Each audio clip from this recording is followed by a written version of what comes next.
Corona काल और शिक्षा, दो ऐसे शब्द जो हमारे जीवन में पिछले 1.5 साल से बहुत बार आ रहे हैं। सरकारें शिक्षा को लेकर बहुत सेफ खेल रही हैं। 12वीं तक के स्कूल तो ना के बराबर ही खुले हैं और दिल्ली के अंदर तो स्कूल खुलने की कोई संभावनाएं भी नज़र नहीं आ रही है। जब से दिल्ली की ये नई नवेली सरकार बनी है, अरविंद केजरीवाल सरकार की मैं बात कर रहा हूँ, तब से उन्होंने शिक्षा के मुद्दे पर खूब राजनीति की है। राजनीति काम किया है या नहीं किया वो आप तय करेंगे। और एक कार्य और किया है, प्राइवेट स्कूल्स को दुनिया के सामने दुश्मन बनाकर प्रतीत किया है, जबकि उन प्राइवेट स्कूल्स के अंदर समाज के एक बड़े तबके के बच्चे पढ़ते हैं जिन्हें शायद सरकार की व्यवस्थाओं पे भरोसा नहीं है। तानाशाह का एक नियम होता है कि जब जब उस पर से लोगों को भरोसा खत्म होता है, वो उस भरोसे को जीतने की कोशिश नहीं करता, बल्कि जिस वजह से भरोसा खत्म होता है उस चीज को खत्म करने की कोशिश करता है। ऐसा ही कुछ दिल्ली में हो रहा है। दिल्ली के अंदर सैकड़ों बजट स्कूल्स हैं जिनके पिछले 1.5 सालों से ईडब्ल्यूएस की फीस का भुगतान नहीं किया गया है। पिछले 1.5 सालों से इनको किसी प्रकार की अन्य फीस लेने को भी मना कर दिया गया है। साथ ही साथ ये भी कहा गया है कि आप ट्यूशन फीस के अलावा कोई अतिरिक्त चार्ज नहीं लेंगे। चूंकि बजट स्कूल है तो बहुत सारे पेरेंट्स फीस पे नहीं कर पाते और जो दिल्ली सरकार की लायबिलिटी है, जिन ईडब्ल्यूएस के बच्चों का फीस उन्हें दिया जाना चाहिए, वो भी रोक दिया गया है। आज मेरे साथ कुछ शिक्षक हैं, कुछ स्कूल के फाउंडर्स हैं। ये सब के सब बजट स्कूल्स के फाउंडर्स हैं। मैं एक एक करके उन सब से आपका परिचय कराता हूं। सबसे पहले हमारे साथ हैं भारतीय मॉडल स्कूल के प्रिंसिपल हरिलाल पांडे जी, हीरालाल पांडे जी, माफ़ कीजिएगा। साथ ही साथ हमारे साथ हैं चंद्रकांत जी, प्राइवेट लैंड पब्लिक स्कूल के एसोसिएशन के जनरल सेक्रेटरी हैं, आइडियल रेडियंट पब्लिक स्कूल के फाउंडर हैं, और हमारे साथ हैं न्यू एज पब्लिक स्कूल के चेयरमैन गौरव त्यागी जी। सबसे पहले मैं सर आपसे शुरू करता हूं। आप ही के स्कूल में हम बैठे हुए हैं। पिछले 1.5 साल से आप लोगों को किस तरीके की समस्या का सामना करना पड़ रहा है, और अब जब आपके साथ ईडब्ल्यूएस की फीस जो सरकार को देनी है वो भी वो नहीं दे रहे हैं, तो फाइनेंशियल क्राइसिस का लेवल क्या है? मैं इसके लिए सबसे पहले आपको धन्यवाद दूंगा और ये कहूँगा कि आपने बहुत समय जो के अनुकूल जो प्रश्न है उसको उठाया है। हम अपने इस विषय को कई बार शिक्षा मंत्री के सामने, डायरेक्टर एजुकेशन के सामने रख चुके हैं, लेकिन उनके कान पर किसी प्रकार की जू नहीं रेंग रही है। अगर हम जो आज की आर्थिक स्थिति की बात करें तो प्राइवेट जितने स्कूल्स हैं उनकी आर्थिक स्थिति इतनी दयनीय है, इतनी खराब हो गई है कि वो सरवाइव करने की स्थिति में नहीं है। मुझे यह कहते हुए बड़ा दुख है कि हमारे कई एक साथियों ने इस स्थिति का सामना नहीं कर पाने की वजह से आत्महत्या भी कर ली है। शिक्षक जो होता है वो कोई साधारण व्यक्ति नहीं होता। उसकी एक गोद में निर्माण तो दूसरे गोद में विनाश पल रहा होता है। आज हम ये खबर देखते हैं कि कोई शिक्षक रेडी पटरी लगा रहा है, कोई रिक्शा लगा रहा है। इसका एक मुख्य कारण तो वो ऑर्गेनाइजेशंस हैं जिन्होंने शायद उनका साथ छोड़ दिया, लेकिन ऑर्गेनाइजेशंस की भी अपनी एक सीमा होती है, लिमिट होती है। सर, पिछले 1.5 सालों से आप लोगों को फीस तो मिल नहीं रही। ईडब्ल्यूएस का भुगतान किया गया है या नहीं किया गया है? इस विषय में जी आप कहें। इस विषय में मैं आपका ध्यान सबसे पहले ये देना चाहूँगा कि कोविड पीरियड में जनरल क्लास के बच्चों से फीस नहीं आई, क्योंकि उनके पेरेंट्स या तो जॉबलेस हो गए या वो अपने नेटिव प्लेस गांव में शिफ्ट हो गए। बच्चे ऑनलाइन क्लासेस पर पढ़ने की वजह से किसी भी तरीके से संपर्क में नहीं है और स्कूल वालों को फीस नहीं आ रही है। लेकिन स्कूल वालों को जो खर्चे निश्चित हैं वो देने ही देने हैं। जैसे बिजली का बिल कॉमर्शियल रेट से हमें पे करना ही करना है। अगर हम नहीं करेंगे तो दिल्ली सरकार हमारी बिजली काट देगी। उसी प्रकार से हमें नगर निगम का हाउस टैक्स देना ही देना है। संस्था कोई भी हो, चाहे वो नगर निगम है या दिल्ली सरकार है, हमें उनके के लिए जो देय राशि है उनका भुगतान करना ही करना है। उसी में हमारे पास जो बसेस या वैन हैं जिनमें हम बच्चों को लाते थे, वो 1.5 साल से खड़ी हुई हैं, लेकिन हमें रोड टैक्स, हमको उनकी फिटनेस का खर्चा, हमको उनकी ड्राइवर की सैलरी देनी ही देनी है, अन्यथा गाड़ियों का रजिस्ट्रेशन कैंसिल होने की कगार पर आ जाता है। इसी प्रकार से अगर हम देखें तो हमारे यहाँ अध्यापक अध्यापिकाएं मध्यम वर्ग से आते हैं। हाँ, इसी की बात मैं कर रहा था उस वक्त। जी हमारे यहाँ अध्यापक अध्यापिकाएं सभी मध्यम वर्ग से आती हैं और उनके पारिवारिक खर्चों को चलाने के लिए उनकी अपनी तनख्वाह का बहुत बड़ा रोल होता है। वो अपनी आर्थिक परेशानियों के कारण ही इस काम में आगे आती हैं।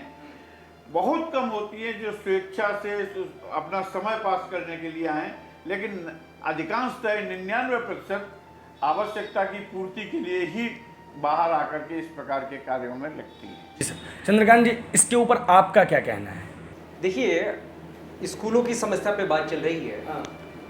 आपके माध्यम से जो आपके दर्शक हैं और जो दिल्ली की जनता है, उसको सबसे पहले तो मैं बताना चाहूँगा कि दिल्ली में स्कूल कितने प्रकार के होते हैं, कि जब तक स्कूलों की प्रकार के बारे में आपकी और आपकी जनता को मालूम नहीं होगा, तब तक हम स्कूल वालों को समाज का दुश्मन ही वो लोग समझते रहेंगे। वास्तविकता में बजट स्कूल किसको कहते हैं, इन 4 पैरामीटर्स पे इसको मैं एक्सप्लेन करने की कोशिश करता हूँ। बजट उन लोगों के लिए होता है जिनके पास अर्थ की उपलब्धता पर्याप्त मात्रा में नहीं होती। अर्थ से मेरा तात्पर्य आप समझ रहे हैं, धन की कमी रहती है।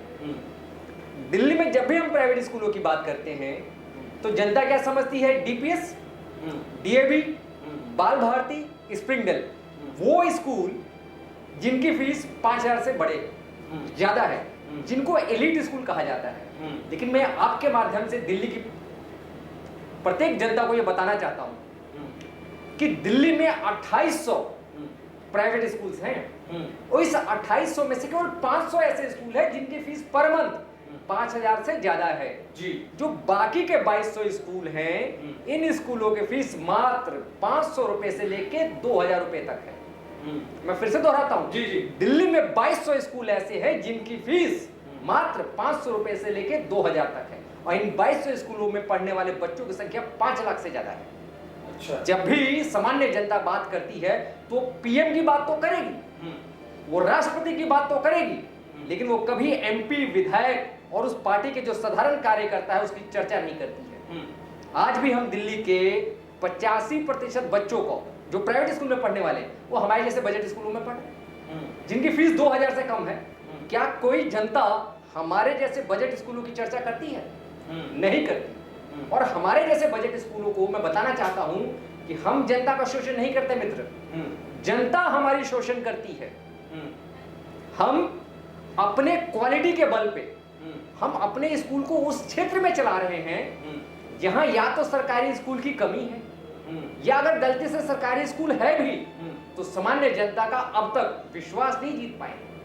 एक रिक्शे वाला भी, एक मोची भी, जो समाज का सबसे निचला, वैसे काम कोई भी छोटा नहीं होता है, लेकिन वर्तमान शिक्षा व्यवस्था ने कहा अगर रिक्शा चलाने वाला व्यक्ति है तो समाज का सबसे निचला व्यक्ति ही है।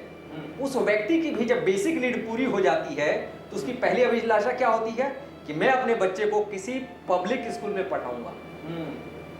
वहां आपको फीस देनी पड़ती है हर महीने, टाई, बेल्ट, जुराब पैसे देने पड़ते हैं, एक एक चीज का पैसा देना पड़ता है। उसके बावजूद भी वह व्यक्ति जो रिक्शा चला के अपने परिवार का और अपना भरण पोषण कर रहा है, जैसे ही उसकी बेसिक नीड पूरी होती है उसकी पहली अभिलाषा और चाहना क्या होती है कि मैं अपने बच्चे को पब्लिक स्कूल में पढ़ाऊंगा ताकि वो मेरे और मेरे खानदान के दुख को दूर करके हमारे नाम को चरमोत्कर्ष तक पहुंचाए।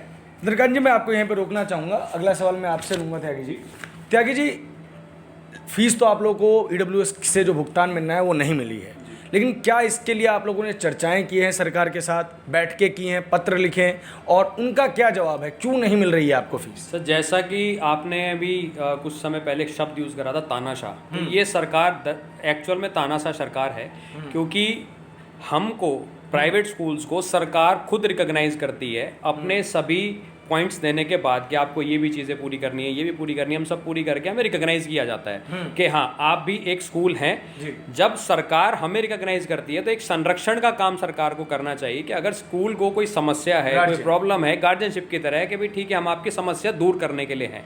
नेता कभी भी जनता के बीच में जाके ये नहीं कहता कि आपको ये समस्या है तो मेरे पास मत आओ, आपको समस्या है तो मेरे पास आओ, हम कोशिश करेंगे सॉल्व करने की। यही चीज़ उसको स्कूल के साथ करना चाहिए, डायरेक्टरेट एजुकेशन को। लेकिन यहाँ पे क्या हो रहा है, आपको समस्या है तो बंद हो जाओ, हमारे पास मत आओ, हमने जो कह दिया वो आपको करना पड़ेगा। हमारे शिक्षा मंत्री की दो आपको ऐसी स्टेटमेंट मैं बताता हूं जो शायद आपको ऐसा लगे कि ये एक पढ़े लिखे शिक्षा मंत्री ऐसी स्टेटमेंट नहीं दे सकते। पहली चीज, पिछले साल जब लॉकडाउन शुरू हुआ था, जब लगा था, वहां पे जब ये सिचुएशन आई थी कि जब काम धंधे बंद हो जाएंगे, फीस नहीं आएगी तो सैलरी स्कूल कहाँ से देगा। लेकिन जब ये प्रॉब्लम उनके सामने गई तो उन्होंने एक बहुत बड़ी स्टेटमेंट जारी करी कि कोई भी स्कूल किसी भी टीचर को नहीं निकालेगा, किसी भी टीचर की सैलरी कम नहीं करेगा। कोई भी स्कूल नहीं चाहता, कोई भी परिवार नहीं चाहता, क्योंकि सभी टीचर्स हमारे परिवार की तरह हैं कि हम अपने परिवार के किसी व्यक्ति को दुख दें या उसको कहें कि भाई आप कल से मत आना, हम भी चाहते हैं। लेकिन जब हमारे सामने अगर सिचुएशन एक ऐसी आई है कि फीस नहीं आ रही तो हम कहाँ से उसको देंगे। उन्होंने उसको उठाते हुए ये बोला था कि हमें पता है स्कूल कैसे चलते हैं, हमें पता है सोसाइटी को डोनेशन कैसे मिलता है, इसीलिए सोसाइटियों को, स्कूल्स को पैसा देना पड़ेगा। तो ये एक स्टेटमेंट ऐसी है कि हमें पता है स्कूल कैसे चलते हैं कि जैसे आप लोगों को पर्सनली बोला गया था या ऑन रिकॉर्ड? प्रेस कॉन्फ्रेंस में। अच्छा, प्रेस कॉन्फ्रेंस में। हाँ। ये हमें नहीं, ये पूरी दिल्ली के सामने बोला गया था। दूसरी स्टेटमेंट अगर अभी आपने रिसेंट में सुनी हो, जिसमें बच्चों के एडमिशन्स को लेके एक सिसोदिया जी ने बहुत बड़ी स्टेटमेंट दी थी कि सरकारी स्कूल के अंदर अगर कोई बच्चा पढ़ना चाहता है तो वो बेझिझक आ सकता है, प्राइवेट स्कूल अगर आपको टीसी नहीं दे रहा है तो हम टीसी अपने आप ले लेंगे। ये स्टेटमेंट क्या आप भी पढ़े लिखे हैं, आप बता सकते हैं कि यह कि एक नॉर्मल इंसान या पढ़ा लिखा इंसान ये स्टेटमेंट दे सकता है कि हम ले लेंगे? पांडे जी, हम ये देख रहे हैं, ये क्या मतलब हम ले लेंगे, ये किस तरीके का कोई दबाव है, कोई प्रेशर है कि नहीं? प्राइवेट स्कूल को, जो बजट प्राइवेट स्कूल्स हैं या नॉर्मल भी प्राइवेट स्कूल्स हैं, उनको क्यों दुश्मन की तरह दिल्ली वासियों के सामने प्रोजेक्ट कर रही है गवर्नमेंट? आप ही लोग सारा खून चूस रहे हैं क्या दिल्ली की जनता का? मैं एक शिक्षक हूँ और विद्यालय में बैठा हुआ हूँ। शायद मनीष सिसोदिया जी के स्तर तक नहीं पहुँच सकता, उस भाषा का प्रयोग नहीं करना चाहता, क्योंकि वह तो प्रेस कॉन्फ्रेंस में ये कह सकते हैं कि प्राइवेट स्कूल वाले चोर हैं, हमें इनके चोरी रोकनी है, ये जनता का शोषण करते हैं। शायद हम इस तरीके की भाषा प्रयोग करके ये नहीं कह सकते कि ये गुंडे हैं, ये गुंडा राज चला रहे हैं, ये अपनी दबंगी, अपने बाहुबल उसका प्रदर्शन कर रहे हैं। चंद्रकांत जी, क्या ऐसे कारण हैं कि लगातार प्राइवेट स्कूल्स के ऊपर ये गवर्नमेंट हमलावर रहती है? एक चीज़ हमने देखी है कि दिल्ली के अंदर जो लोकल बॉडी है उसका भी दिल्ली सरकार के साथ टकराव रहता है, दिल्ली सरकार का केंद्र के साथ टकराव रहता है, आप लोगों का दिल्ली सरकार के साथ टकराव रहता है, और हर चीज़ में फंड्स आ ही जाते हैं। यहाँ पे भी अंततः अब EWS का फंड आ ही गया है। क्या ऐसे कारण है कि आप लोगों के ऊपर ये गवर्नमेंट हमलावर है? देखिए, बड़ा सिंपल सा इसका मुद्दा है, कारण है सस्ती लोकप्रियता। समाज का प्रत्येक व्यक्ति के परिवार में बच्चा तो होता ही है, बच्चा विद्यालय में जाएगा ही। आप सरकार से आंकड़ा पूछिए 2018-19 तक, पिछले 6 साल का आंकड़ा उठाइए। दिल्ली सरकार ने 2 ही क्षेत्रों में काम किया, एक शिक्षा, दूसरा चिकित्सा, और दोनों सामान्य काम नहीं किया, अंतर्राष्ट्रीय स्तर का काम किया है, जिसमें अंतर्राष्ट्रीय स्तर पे चर्चा हो रही है, बड़ी तारीफें हो रही हैं। आपने काम अच्छा किया प्रभात जी, तो बच्चों की संख्या कम क्यों हो रही है? हम चोर हैं बजट स्कूल वाले, हम जनता का शोषण करते हैं, जनता के साथ जबरदस्ती करते हैं, तो हमारे स्कूल में बच्चों की संख्या बढ़नी चाहिए, घटनी चाहिए? घटनी चाहिए। तो हमारी बढ़ क्यों रही है? सरकार अंतर्राष्ट्रीय स्तर का लेवल का काम कर रही है, हम लोग चोरी कर रहे हैं, उसके बाद भी हमारी संख्या बढ़ रही है, सरकार की घट रही है। देखिए, एक चीज़ तो मेरे को समस्या लगती है कि जब दिल्ली के पास या देश की किसी भी सरकार के पास अपनी सरकारी स्कूल हैं, तो वो प्राइवेट स्कूल के ऊपर नियंत्रण क्यों करना चाहते हैं? क्यों वहाँ पे ज़बरदस्ती है कि आपको जो है इस स्कूल के अंदर फीस का स्ट्रक्चर यही रखना पड़ेगा? अगर ये स्कूल्स फीस बढ़ाएंगी तो पक्की बात है कि बच्चे स्कूल छोड़ के चले जाएंगे, सरकारी स्कूल में पढ़ेंगे, तो सरकारी स्कूल का स्तर वैसे ही बढ़िया हो जाना चाहिए। लेकिन ये क्या दोहरी मानसिकता है कि नहीं जी, सरकारी स्कूल में पढ़ो लेकिन प्राइवेट स्कूल भी हम ही कंट्रोल करेंगे। त्यागी जी, सर दरअसल मुद्दा ये है कि पहली चीज तो वही आप ही के सवाल पे मैं आता हूँ, हाँ। प्राइवेट स्कूल अस्तित्व में आए ही क्यों? हाँ, जब इनके पास सरकारी स्कूलों का इंफ्रास्ट्रक्चर प्रॉपर नहीं था, बच्चों को बैठाने की व्यवस्था नहीं थी, टिन शेड के अंदर स्कूल चला रहे थे, तब हमारे ही जैसे लोग आगे आए सरकार का साथ देने के लिए कि आपके पास अगर इंफ्रास्ट्रक्चर नहीं है तो हम अपना इंफ्रास्ट्रक्चर तैयार करके हम आपकी मदद करेंगे ताकि बच्चों को शिक्षा से विमुक्त ना होना पड़े। शिक्षा सभी को मिलना चाहिए, ये एक अधिकार है सभी का, और शिक्षा ही एक ऐसी चीज है जिससे या तो देश उठ सकता है या देश पतन में जा सकता है। हमने उस सपोर्ट में आने के लिए गवर्नमेंट को एक ऑफर दिया कि भाई हम लोग आपकी मदद करने के लिए कार्य करना चाहते हैं। सरकार ने कहा ठीक है। अभी भी अगर आप देखेंगे तो सरकारी स्कूल के अंदर अगर आप 10 पेरेंट्स से पूछे कि भी आप अपने बच्चे का दाखिला कहाँ कराना चाहेंगे, वो कहेगा जी प्राइवेट स्कूल में। किसी की मजबूरी है, कोई फीस नहीं दे सकता है या कोई और कारण है, तो ही वो सरकारी स्कूल में जाना चाहेगा। यहाँ तक कि जो नेता सिसोदिया जी, केजरीवाल जी, अपने सत्येंद्र जैन जी, गोपाल राय जी और भी जो इनके नेता हैं, अगर आप उनसे पूछेंगे तो मेरे हिसाब से 100 के 100% के बच्चे या पोते प्राइवेट स्कूल के अंदर ही पढ़ते हैं। जैसा कि अभी चंद्रकांत जी ने बताया कि 2 ही वर्गों में इन्होंने काम करा, एक शिक्षा और एक दूसरा हेल्थ की अगर हम बात करें, गोपाल राय जी मैक्स हॉस्पिटल जाते हैं, सत्येंद्र जैन जी मैक्स हॉस्पिटल जाते हैं। एजुकेशन के ऊपर बात कर रहे हैं, मैं उसी पे आ रहा हूँ तो वो जब वो भी प्राइवेट चीजें यूज कर रहे हैं तो इसका मतलब उनका खुद का विश्वास है कि प्राइवेट व्यवस्था सरकारी के मुकाबले कहीं ज्यादा बेहतर है।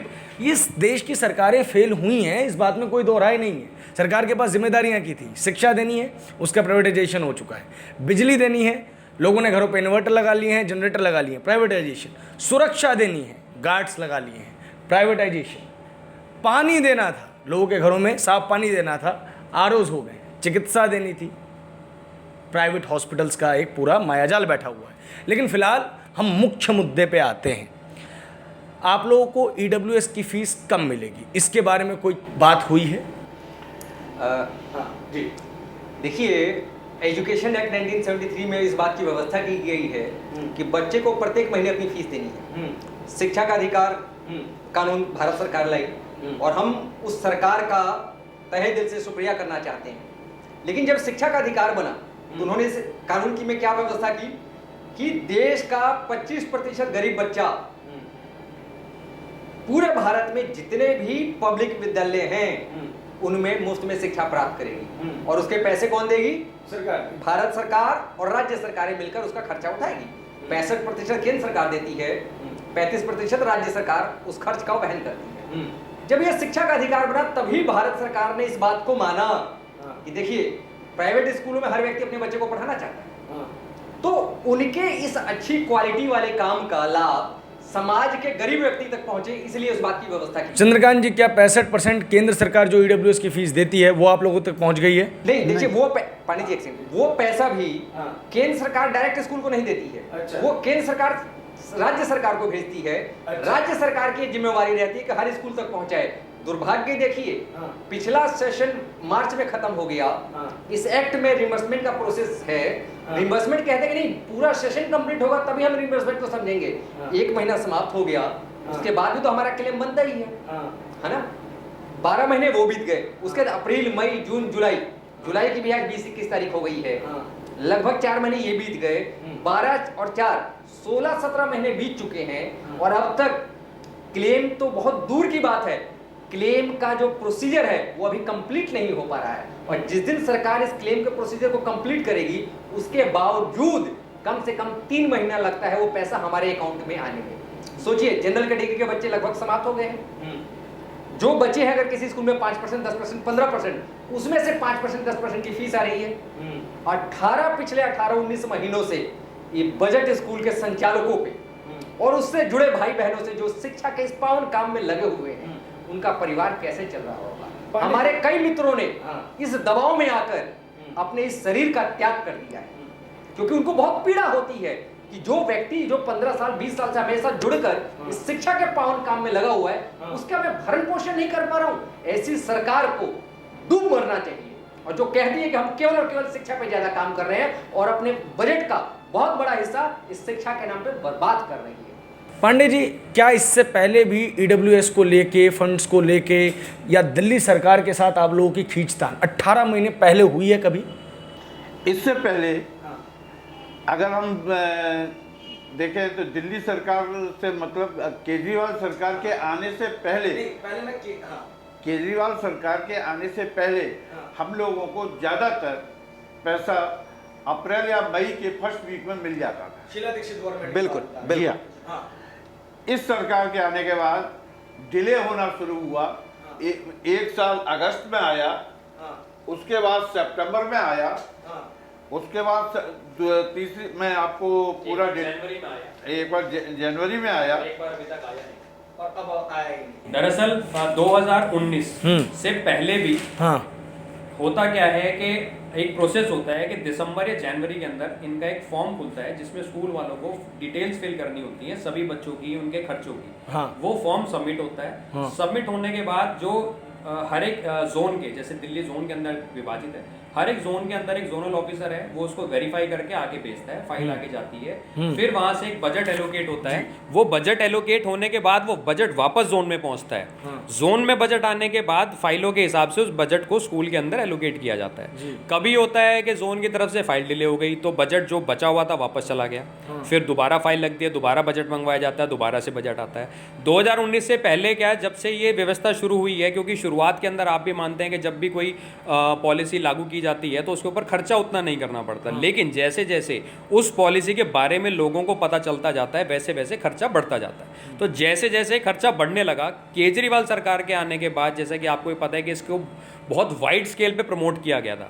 ये एक उनका एक तरीके से हम ये कह सकते हैं कि इलेक्शन एजेंडे के अंदर इंक्लूडेड था कि फ्री एजुकेशन का, वो भी प्राइवेट स्कूल में। तो जब ये दिया गया तो ज़्यादा से ज़्यादा लोग इसकी तरफ आए, जिसकी वजह से इनका बजट बढ़ने लगा। जहाँ पहले 10 करोड़ 20 करोड़ एलोकेट किया करते थे पूरी दिल्ली में, वहीं बजट 400 करोड़ 500 करोड़ पहुँच गया। वो एलोकेट होने के बाद भी हमें वो पैसा आने के बाद, डिपार्टमेंट में आने के बाद भी हमें लड़ना पड़ता है कि जी पैसा आ गया है, इसको डिवाइड कर दीजिए, इसको एलोकेट कर दीजिए एज पर द फाइल्स।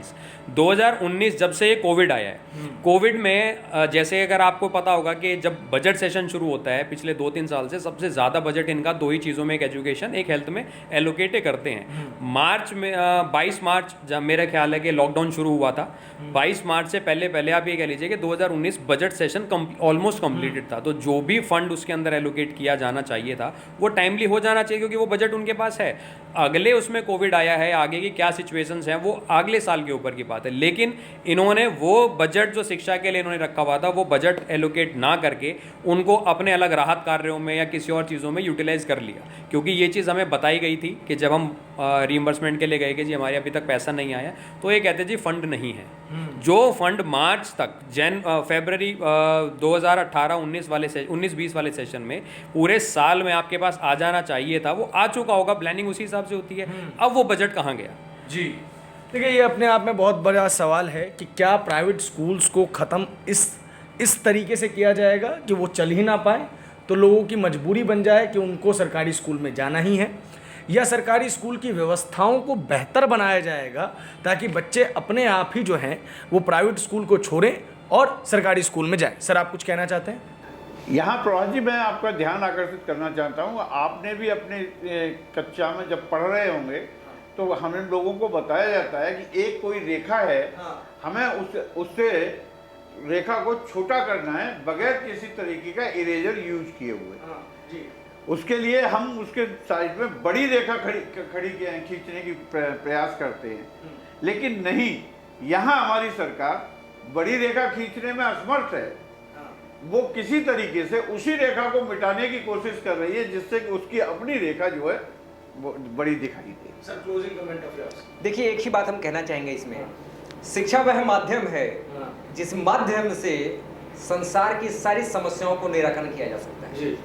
दुर्भाग्य से दिल्ली के शिक्षा मंत्री और दिल्ली के मुख्यमंत्री इस बात को बहुत गहराई से समझते हैं लेकिन अपनी लकीर को बड़ा करने की क्षमता तो इसमें है नहीं, तो हमारी लकीर को किसी भी तरीके से छल बल दोनों बुद्धि का दुरुपयोग करके मिटाने की कोशिश कर रहे हैं। और इसके परिणाम से वो अवगत नहीं है कि वो आज हैं, कल वो रहने वाले नहीं हैं। जब वो कल चले जाएंगे तो समाज का कितना बड़ा ये बुरा करके जा रहे हैं, इस बात का ना तो ये समझ पा रहे हैं और ना इनके विधायक और ना इनके कार्यकर्ता समझ पा रहे हैं। दिल्ली सरकार से हमारी हमेशा से ये उम्मीद रहती है कि जिन 2 एजेंडों के ऊपर ये काम करते हैं, उन 2 एजेंडों के ऊपर ईमानदारी से काम करें, क्योंकि ये बात सत्य है कि शिक्षा और चिकित्सा इन दोनों के ऊपर अगर कार्य किया जाएगा तो भविष्य का भारत बहुत उज्जवल होगा। लेकिन इसमें हमको इस चीज़ का भी ध्यान रखना पड़ेगा कि शिक्षा और चिकित्सा के क्षेत्र में जो आपके सहयोगी हैं, जो आपका हाथ बटा रहे हैं, आप उनको साथ में लेके चलें, ना कि उनको पीछे छोड़ के चलें। आखिरी बताते हैं कि दिल्ली के सरकारी स्कूलों में जो इतना बच्चों के ऊपर खर्च होता है, बजट स्कूल्स में उनका 1/3 भी खर्च नहीं होता। इसका मतलब ये है कि 1/3 के खर्च में सरकारी स्कूलों से बेहतर व्यवस्था बजट स्कूल्स देती हैं। आज मैं 3 बजट स्कूल्स के टीचर्स के साथ था जो दिल्ली के 6 लाख बच्चों का प्रतिनिधित्व करते हैं। यकीन मानिए, मौका मिलेगा तो ये सीरीज़ लगातार चलती रहेगी और हम समाज का आईना बनकर इन नेताओं को आपके सामने बेपर्दा करते रहेंगे। कैमरे के पीछे है रोहित, मेरा नाम है प्रभात, आप देख रहे हैं नेशन लाइव।